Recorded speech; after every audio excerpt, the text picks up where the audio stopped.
topic. If I can rephrase that a little bit, Yes. is Amber. Shit. asking what problem are you solving, right? Yes. So like for me in a higher tier package, when talking about nutrition, offering a kitchen reset, which is like an hour long process, and we go through their kitchen together via Zoom and figure out how can we optimize their kitchen for their goals. So you can look at your ideal client situation. Okay, what are their top issues, and then create solutions, and you can kind of piecemeal those into your different packages. This is the online trainer show, trainer show, trainer show. This is the online trainer show. We shouldn't have a podcast. It was bright red though, not smoothie red. Now, So we started. there may have been some flaming hot Cheetos. Is that? Ooh, yum. Love It those. looked, I don't know, it looked like blood. I don't know. Well, I drink a bottle of rubbing alcohol just to be sure, Okay. which means I'm on a timer in an hour. Let's do a wrap up of what's going on right now. We started recording Everything. a podcast. I'm Started still by- eating my Adobe pork lunch. Uh-huh. Gwen is sipping a strawberry smoothie and crinkling a bag of chips, and Yeah. Carolina has her microphone on while she's moving her computer downstairs. Yeah. So our usual shit show. What's the Basically, term? episode 90 or whatever, and we still haven't figured this out, is what you're saying. What is that sound thing called? It was the ASM. What's the acronym? Oh, knows? yeah. SMR. ASMR. Yeah, this is the ASMR episode of the online trainer Yeah. show. What's that? You hear it's like when people it's like sound. How would you explain ASMR? Like some people get like a little jolt in their brain and to their nerves from certain sounds, like crinkling paper or in a good way. Yeah, in a good way. Like it's like very satisfying. So yeah, like opening packages. There's entire YouTube videos about people Yes. just doing little things that create sound, like brushing a comb up and down, like with your finger, and that little noise. Like for a lot of people, it's like there's something in their Nice, brain that Jonathan. makes it like Good job. trigger nicely. Right. So Right. they're very popular. Yeah. So this is the ASMR episode. You hear me crinkling a bag, keto background noise, falling down steps in her home, and Jonathan eating his food. Amber is like, Amber's like, that's a no for me, dog. I mean, but literally, there's a whole group of people would sit and listen to that. Like, it's very comforting for them. yeah. Like, really, there's like Keto said, like, there's all types of like unusual sounds that people really enjoy. What's the sound, Ren, that's very comfortable for Amber? And I'm not gonna do that again to Amber because I respect her too much. Had it been you, Jonathan, I'd still be doing it, but not Amber. She's too good to me, Jonathan. She's just too good to me. I'm gonna have some more smoothie though. So can I tell you guys what I'm doing tonight? That's all I want to know. It's literally the only reason I logged in today. Tonight, I am driving with a couple of friends into Puerto Vallarta, and we're going to see a show. Okay, nice. Now, Okay. this is not just any show. I'm From frightened for what I what's. know about this show, and Oh, no. I intend to give a full recap on Thursday. Oh no. Here's what I know about this show. It is a performance, Uh-huh. and it is a performance by a man wearing high heels doing pole dancing, All right. right? Mm-hmm. I don't know what this man's going to be wearing. I don't know if this man was always a man. And I don't know if I need to bring a stack of 20 peso bills. I think you should, because money's always good. Yes. And whatever this person is wearing is going to be fabulous, probably. So Probably I think not you're much. going to have a With great pole time. dancing, probably not much, because you got to have I learned this. You got to have the friction of the skin on the pole in order to be able to stick to the pole to go upside down.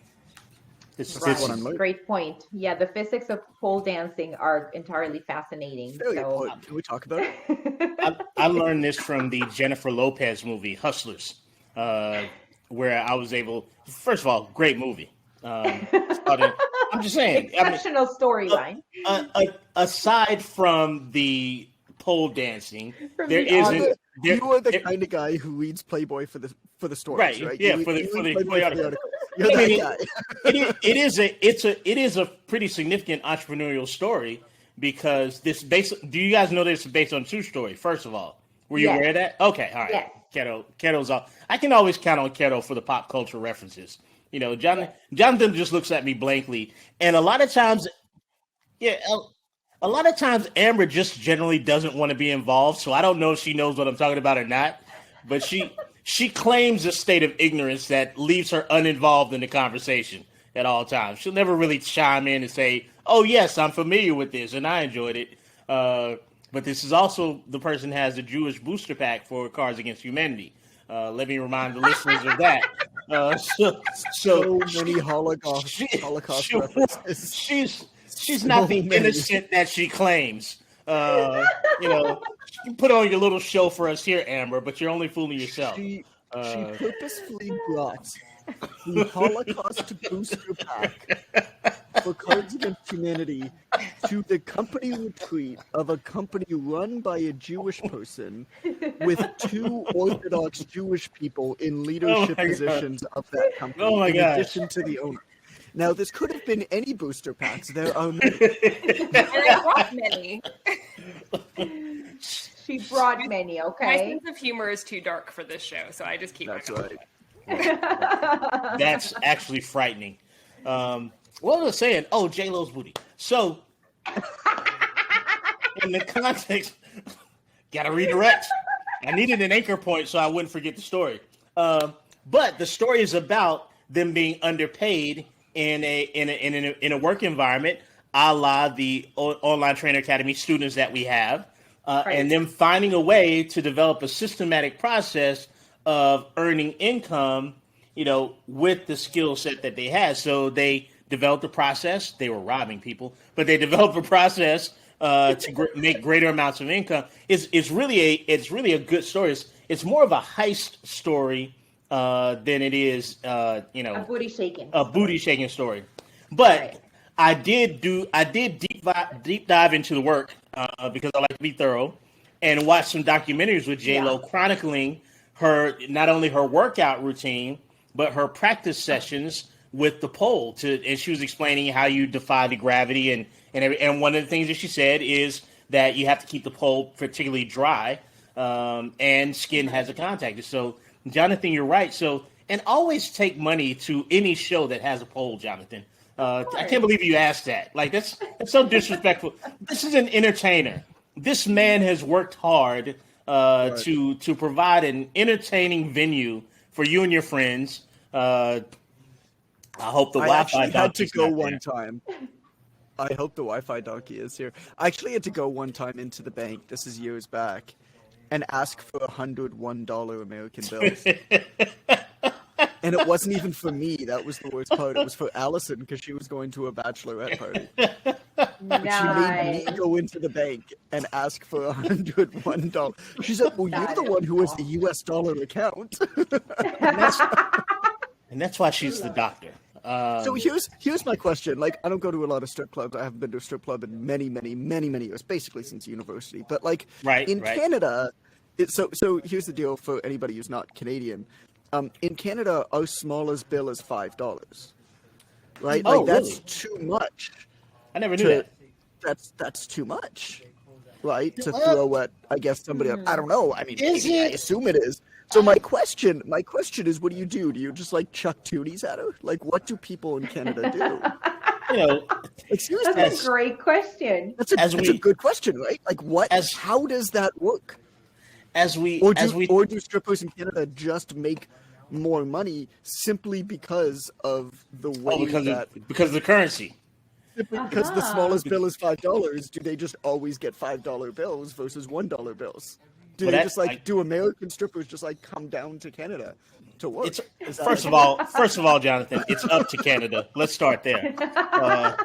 Americans don't go down to Canada; we go down to Mexico. It's up to Canada. That's second, it's not an unreasonable, it's not an unreasonable move. You 5 times your average sale size. And third, I can't express how excited I am to have this conversation the first week of Women's History Month. You're welcome, listeners. You're welcome. Isn't today actually International Women's Day? No, it was yesterday. It was yesterday. But I don't think that's going to reduce the amount of letters and and reviews that Amber will be telling us about in the next 2 to 3 weeks. One tab that I do want to leave on this is I want to remind everyone that sex work is That's work. Right. It's work. Yes, support your local strippers. It's totally fine. Go and pay them more. If there's, if you don't have the $1 bills, then chuck out the 5s. It's totally fine. Go with the 5. Support. Those ladies are athletes, without question. They are. They are. Did we ever have a student in the academy? I feel like there was a student who said that they worked exclusively with exotic dancers, and I can't remember. It's a great market. It's the best market. I mean, they always get cash. They're available in the middle of the day. And they're really very dependent on physicality, right? Endurance and physicality. And I must say, I've worked with some stiff clientele before in terms of. Yeah, I'm just saying in general, you just don't find a lot of. It's a service related industry. Like you don't find a lot of inhospitable people that work in that realm. Like it typically things really start to look up for you. Whatever. It's hard to break into it. There's a lot of pressure. Because I'm going and I don't want to be attached to it. In any case, we've got a subject today. Let me hold on. This is perfect. This is a perfect. Where's my sheet of paper? Damn it! Let's see what we can do here. The Online Trainer Academy is the world's first and only serious educational model for online trainers and nutrition coaches for nearly 8 years. There, and you can find us at onlinetrainer.com/OTA. Something needed to happen there. Thank you for the bottle shot, Jonathan. Let's move this thing along quickly to anything else, for God's sakes. What are we talking about today? We got nutrition coaches, right? That's what we're talking about. Amber's up on the space heater. Now, Amber, does your thing mean that you don't have your space heater, or you do have it, or you gave it away? What happened? Annoying during the podcast. That's right, because we had the background noise. Because it's only 71 degrees in the Carolinas today, so you've probably got a bit of a chill on you. That's Fahrenheit for the non-Americans. It's pretty warm for March, but Amber needs a space heater. But she's got the delts out, so I respect that. So in any case, I'm pretty sure what we're talking about today. Oh, Puerto Vallarta. The Love Boat used to go there a lot. That's what I wanted to say about what Jonathan said. That was one of the main destination points of the Pacific Princess on the Love Boat show was Puerto Vallarta. I learned that term from the Love Boat show. I never knew where it was until watching the Love Boat in the 80s. But I digress. Glad that we shared that. Glad that we got that out. It was important. It was important. And it's been a while. Love Boat references are very important for our online training community. They have been. I feel like you can't really be an online trainer if you don't know much about the Love Boat. Well, I get so many references about that. So nutritionist, as a mentor in the Online Trainer Academy, one of the questions that I get often, and I'm sure other people get it also, is, well, how do you do any of this stuff if you're just a nutrition? Just isn't the right word. Forgive me for saying that. How do I do any of this stuff if I don't work through fitness also? I only do nutrition coaching, as if it's wildly different in that case. And I get it. But first of all, the Online Trainer Academy is great for any business, like literally. And let me put this out there. Like, if you're engaged in commerce in pretty much any way online, you could learn a lot of information from the Online Trainer Academy. Like just generally speaking, it's a fantastic business course. Let's just call it what it is. And we have a ton of nutrition coaches, but it's always interesting to me, and I've always wanted to figure out, and I can't quite figure out why this is. So I'd love it if somebody could potentially email amber@theptdc.com and explain it to us. That's your email, by the way, amber@theptdc.com, if anybody wants to send a message. Any complaints, anything like that? Anything. Whatever you got. Just say hi. Just to say hi. It doesn't really matter what it is. Oh my gosh, she loves that. She loves opening emails and just seeing hi there. That's her favorite thing. Great. amber@theptdc.com. And so, we get a lot of questions. It's like, I coach nutrition. Can I do the Online Trainer Academy? And it's interesting because it's like, are there any reasons that you can think about at all why it might not apply? Like right. That's what's interesting to me is like, what is leading you to believe that it may not help you? Right. And I actually don't know. But it's interesting because it's like the specificity. So there's a very famous behavioral psychology experiment called the Linda problem. And let me actually Google it because it's fascinating. Did you say like Linda? Yeah, like the name Linda. Linda. So Linda, listen, honey, listen, Linda. Like that, Linda? Listen, Linda. Listen. I think Linda. I've seen this. So it's by Tversky and Kahneman, and so it represents something called the conjunctive fallacy. But let me read you the problem. Linda is 31 years old, single, outspoken, and very bright. She majored in philosophy. As a student, she was deeply concerned with issues of discrimination and social justice and also participated in anti-nuclear demonstrations. Which is more probable? Number one, Linda is a bank teller. Or number two, Linda is a bank teller and is active in the feminist movement.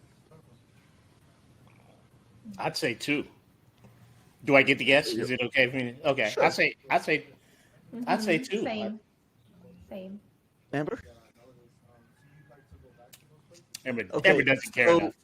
Amber gets no score, I guess, and Ren and Carolina, you guys get -1 because you're both wrong.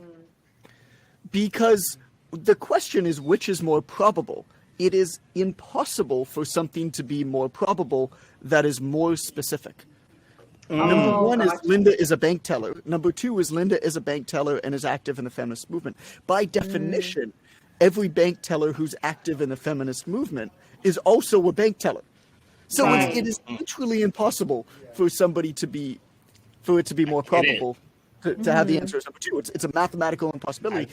Still, even when you get it, if I were to ask you the question again and you recognized it, you would still have a really hard time figuring out the answer. And that's something called the conjunctive fallacy. And this is, I think, the reason. I think all of us, if we really think about it, we're like, well, obviously, like, fitness and nutrition coaching at its core is like pretty much the same thing. I mean, it's habit change. Clients are going through the same type of thing. Obviously, the coaching principles are going to be pretty similar. Like, what you actually deliver in terms of the tactical stuff that you deliver is such a minor part of what we do. Still, and so if there's this program, it's like, which is this better for, right? You immediately think it doesn't apply to the other thing. And I'm not even saying that the Online Trainer Academy is better for just fitness. It's not.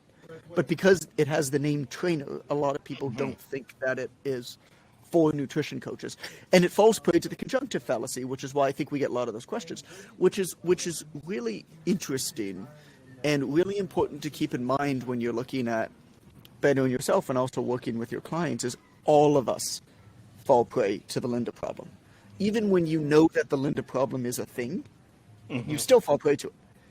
And I just think that's really, really fascinating. So, like, I guess, you know, what we were talking about, is the Online Trainer Academy good for nutrition coaches? Yes. Let's talk about nutrition specifically, though, because really at its core, selling nutrition and selling fitness is the exact same thing. If you try to sell what you're actually selling, that's not. Let me reword that. if you try to sell what you do, you're going to have a hell of a hard time. Right. Right. If you effectively sell the results of what you do, you're going to have a really easy time. Right. And the results of what you do may require nutrition, may require fitness, may require a combination of both. Right? And selling it and even delivering it for the most part is actually the same thing. The let's just say you're not using software, whatever it is. It's like the PDF you deliver might have different words on it. Literally everything else about the business is the same. Right. Yep. Talk amongst yourselves. Because people don't want a. Please discuss. Please discuss. I put this to the class. It's the old adage, right? People don't want a half-inch drill bit; they want a half-inch hole. That's what they're after. That's like a Peter Drucker thing. Yeah, nobody buys a hammer. People buy a hole. People buy hanging a painting. They don't buy a hammer. Yeah, they don't buy a hammer. So in the context of nutrition, I think where people get confused, and particularly with the coaches that I've had an opportunity to speak with, is well, how do I do my packages? Right, the packages must be different. And this is when we get into the features versus benefits, right? This is where a lot of students get caught up in the details that nobody cares about. On a previous podcast, I referenced, the 64-point check system that the people tell me about when I get my oil change. And I'm just like, bro, is the oil going to be good when I leave? Like, I don't care about, I know you're going to use the carburetor something and the tire rotation, check your blah, blah, blah. Talk about that problem generally a little bit, because I know we've hit on it before, but I don't know what episode podcast we're in. I don't remember when we hit on that. And I think it's a really important point. So can you talk about that problem kind of in the general sense? I don't know if I can or not, Jonathan. I'm just going to start talking and make stuff up. We'll see if it comes to a point with the next 5 minutes. This is my way. I mean, do I ever know if I can talk about something eloquently? I don't know. I start talking. Let me cue you in a way that you understand. Is that possible? People want glute training, or do people want Jennifer Lopez's butt? Oh, Jennifer Lopez's butt, obviously. Just say that next time, Jonathan. God, if you're trying to sell a client training, let's say a Latina female client training, right? Are you going to say to her, okay, in my, what you're buying is 4 sets of 8 reps of frog puffs and glute thrusts, or you're going to be like, you're going to get Jennifer Lopez's booty if you do this. Right. Exactly.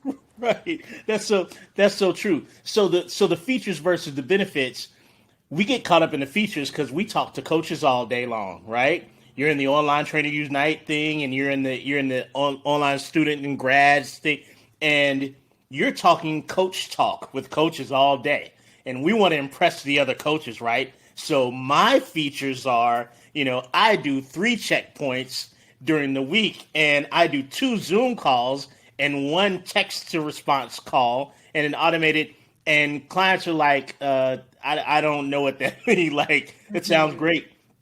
And the biggest problem here is we put that out to the public, and we expect the people that are reading that, who are not coaches, to be able to differentiate in any way between the 2 programs. And it all means nothing to them. They don't care. And I had a coach that I was on a mentorship call with last week. He said, well, I'm trying to figure out the difference between my 2 programs, right? I was like, okay, tell me a little bit about what you see as the difference. Well, in the first one, I have no Zoom sessions. In the second one, I have 2 Zoom calls. And I was like, anything else? He's like, no, that's about it. But I'm giving my client more time to interact with me. And I was like, well, you might want to say to the client, I'm more accessible in this next one. Or anytime you have a question, I'm able to provide one-on-one support for you in the context of whatever your question is. Because clients don't care about Zoom calls. Mm-hmm. They don't care that there's more weekly check-ins. You got to take into account the client may not even know what a check-in means in this context. Like they may not have a clue. So features versus benefits is the difference between telling somebody how the building was built how the building was built, how the skyscraper went up, versus just taking them to the top floor and opening the window and let them look out at the view. It's much more constructive to take them to the top floor, open the window, and let them look at the view than say, we've got 65.5 stories here and it's built on. People don't care, man. Show them the view. Like, that's where the action is gonna take place. So you can do that in nutrition. About nutrition. Yeah, talk to me about nutrition specifically. So in terms of nutrition, you can tell people, I'm going to help you understand your macronutrient count, and we're going to make sure that your nutrition is set in a way that we keep you in a calorie deficit that's really going to help you shed some more body fat. Versus, I'm going to take all the fear of food away. You're not going to be scared of what to eat. You're not going to feel like you can't go places because you can't eat there ever again. And on top of that, you're going to feel like you have total freedom when it comes to food instead of being so anxious all the time when it's time to eat. Like, that makes sense to a human in a way that all of the science that you would like to explain, it will never, ever make sense to a human. And people don't want to know that. Like, they just don't, pardon my friends, they just don't give a shit about that. Like, that's coach talk.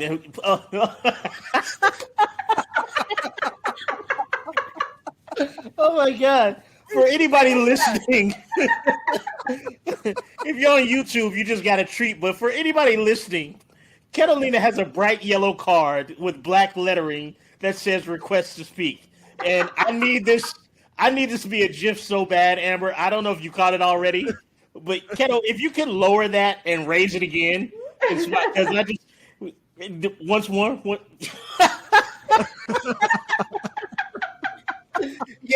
Yes, Keto. What would you like to say? Just so we're clear, I also have a yes and a no. Oh my God! So the year of Carolina continues. 2021. 2021. Favorite time. So these came to be because these are actually the official cards that Jeff uses in session, like with governmental calls, when they have Zoom calls and they're all muted. And whenever somebody has something to say, they have to raise the card saying, or when they ask a question, like everybody supports the motion, you say yes or no or whatever. That's how they vote. And now I am totally stealing them for this podcast because this is brilliant. We got Canadian. They belong to you. Catalina has introduced Canadian governmental cue cards to the online training show. Canadian municipality government. That's right, municipality. I'm sorry. I don't want to make it too big. But Keto, since you so eloquently requested your turn, please go ahead and speak. Because I can't freaking remember what I was going to say anyway. Now I'm too shocked about what's taking place here today. Nothing you were going to say matters at this point. Right. Yeah, it doesn't matter. Everything is useless for this one. Please go ahead. Oh, man. So what I was going to say in the context specifically of nutrition coaching, like this is fresh in my mind because I actually had a call this morning. I was invited to participate at the college, at Georgian College. That's right. And give a class on heritage and food, like the ties to heritage and food, in particular in Mexico, like around the Day of the Dead celebration. So I spoke about that. It went awesome. But it's fresh in my mind because one part that I was very clear about is I also tied in my work. And I said, in nutrition coaching, there's this thing where a lot of the clients come in with fear of, oh my God, am I going to have to give up my food? I'm like, and I can tell you that a lot of coaches make that mistake of saying, oh yeah, like, oh, you're Mexican, you're never going to be able to eat tacos again if you want to get that lean. And I'm like, screw that. Like, it's part of my identity. And so for any nutrition coaches listening right now, it's like, are you making that mistake too? Because that's a legitimate fear. For Indian people, if you tell them that they can no longer eat whatever is traditional to them, for Filipino people, for Mexican people, it's an actual thing, because this is the stuff that if we live away from our country, it ties us back to our roots. It's also the way that we want to raise our family. So the moment that you interject this kind of obstacle, if you don't take that obstacle away, then that's going to stop me from reaching out for help to you. And just make sure that you're like the way that you're teaching people to eat, it's very likely that it is extremely Eurocentric. Mm-hmm. And you need to catch yourself in that. And where did you learn from what foods are healthy and what is unhealthy? Because there's a lot of murkiness and story there. Like any type of food, any type of ethnic food can be super, super healthy, even more so than what we see as normally available in North America. So it might take a little bit more work on your part, but that's a legitimate obstacle for people. And if you're not taking that away, like that's one of those results that you can actually convey to your clients. That's a problem that you're solving. You can still reach your goals while staying true to what is important to you in your heritage, in your roots. Absolutely. What Carolina just articulated here is a benefit. Oh, Jonathan's got a request to speak digital device. The one-upmanship has began here on the Online Trainer Show. I'm going to get a mime to do mine next to raise hand. I got nothing to say. I just wanted to do that. Okay, well, that's very well done, Jonathan. How Canadian of you. But what Catalina articulated there is a bona fide benefit of your program. So whether you're doing fitness or nutrition, man, if you can't come to the realization of how to better articulate your features in a way that that people understand the benefits, you're gonna be challenged. Like literally everything else is the same. Like there's not a great differentiation between what a trainer would do in terms of building programs and what a nutrition coach would do. You might have to think outside of the box in developing multiple programs. Like you may have some differentiation there depending on what your scope is as a coach, as a trainer, as a nutrition coach. Some things you're not allowed to do, depending on where you operate and how you operate. But one of the things that I've done that I used to do very easily when I was using sort of Online Trainer Academy Level 1 methodology was my base level program was either nutrition coaching or training. And then my next program was a combination of the two, discounted in totality. So the sum total of those two things would be more than my second. For instance, if I had $100 for nutrition, $100 for training, for training, then it would be $175 for the second package. I'm not giving you that as a hard number. I'm just using easy math because I can't add on the spot like that. So one of the challenges that nutrition coaches may have is if I'm going to have more than one program, how do I differentiate benefits between the two programs if I'm solely doing nutrition? And that's a question that's come up for me in training sessions, right? And the way that I've answered that question is just a differentiation in how specific your coaching is. I use a precision nutrition methodology. That's where my nutrition certification came from. So for me, it's a difference between doing things like hand portion and things like that to doing things like individual assessments, to things like giving a specific plan for that person based on their cultural identity as food. Like I'd work very, very closely with them to make sure that the foods that we select are ingrained in their culture. It requires me to do a little bit more research. But to Keto's point, that's one thing that makes it feel a lot more individualized to the person that you're dealing with. You're not telling them chicken, broccoli, rice, sweet potato. You can talk more about things that are specific to them. Another way to differentiate, I found, is have a survey with them to ask them what their family loves already. That's another way that I've been able to give better benefit at a different tier program. Hey, I want you to tell me all the things that you guys love to get together and eat, and we're going to figure out how we can work them into your program so that your family gatherings feel like family gatherings, but everybody's as healthy as possible. I don't want to take that stuff away from you. On my basic program, I'll give you the basic information for proteins and carbohydrates, things like that, food selection and your habits. But on my higher tier program, you're gonna learn good habits that will keep you guys healthy. But we're also going to really individualize it to what your family roots are, because I don't want you to have to disassemble any of your heritage for the purposes of getting healthy. The two can coexist. So that's been my answer to nutrition coaches who ask me that. That's pretty much all that I've got based around that topic. If I can rephrase that a little bit, Yes. is Amber. Shit, asking what problem are you solving, right? Yes. So like for me in a higher tier package, when talking about nutrition, offering a kitchen reset, which is like an hour long process, and we go through their kitchen together via Zoom and figure out how can we optimize their kitchen for their goals.